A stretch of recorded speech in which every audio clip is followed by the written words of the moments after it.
bakit napakaganda ng verse na yon sa Matthew 3 verse 17 na sinabi ng Father kay Jesus, ito ang aking anak at natutuwa ako sa kanya or proud ako sa iyo. Alam nyo ba na wala bang ginagawa si Jesus dito sa verse na to, hindi pa nagsisimula yung ministry niya. Ibig sabihin, wala pa siyang pinapagaling na may sakit, wala pa siyang ginagawang milagro, wala pa siyang binuhay na patay, wala pa siyang demonyo na pinapalayas, wala pa siyang ginagawa anything, wala pa siyang pinapatunayan. And yet, sinabi na agad ng Father sa kanya, I am proud of you, I am pleased with you, simply because you are my son.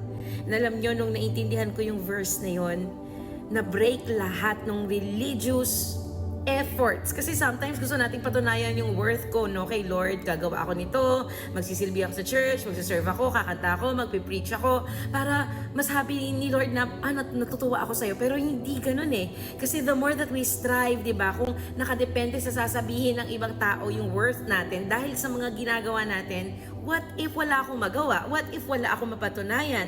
What if wala akong achievements? What if puro failures ako? So alam nyo, doon nagkakaroon ng problema eh. Kaya yung iba, ang baba-baba ng tingin nila sa sarili nila kasi puro failures. And sa tingin ng ibang tao, kapag puro failures ka, wala kang kwenta, hindi ka karapat-dapat.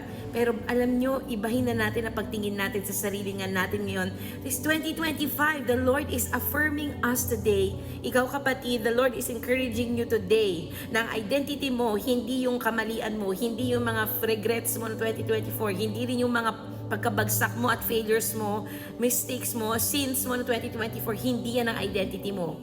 Your true identity is how God sees you. He is your Father and you are His child. Wala ka pa mang mapapatunayan, wala ka pa mang ginagawa, wala ka pa mang magandang nadudulot or napuprove. Proud na si Lord sa'yo. Ang galing, di ba? Kay Jesus, una niya yung sinabi, kahit wala pa man ding nagagawa si Lord. At yun yung nagiging motivation natin, no? Secured ako sa identity ko kay Lord na anak niya ako at proud siya sa akin at kahit hindi ko yun patunayan, pleased siya sa akin kasi anak niya ako. And so, mas lalo akong mamotivate mag-serve, mas lalo akong mamotivate lumapit kay Lord, mag-preach, gumawa ng mga bagay-bagay kasi alam ko, secured ako sa identity ko na pleased pala ang Ama sa akin dahil anak niya ako. And not because of anything I can do. It's all because of how God sees you. Basahin mo yung verse na yon, yung kwento sa Matthew chapter 3. And I hope ma-encourage ka. Do not strive this 2025. Learn to thrive sa pag-ibig ni Lord sa'yo. Tanggapin mo lang na anak ka niya.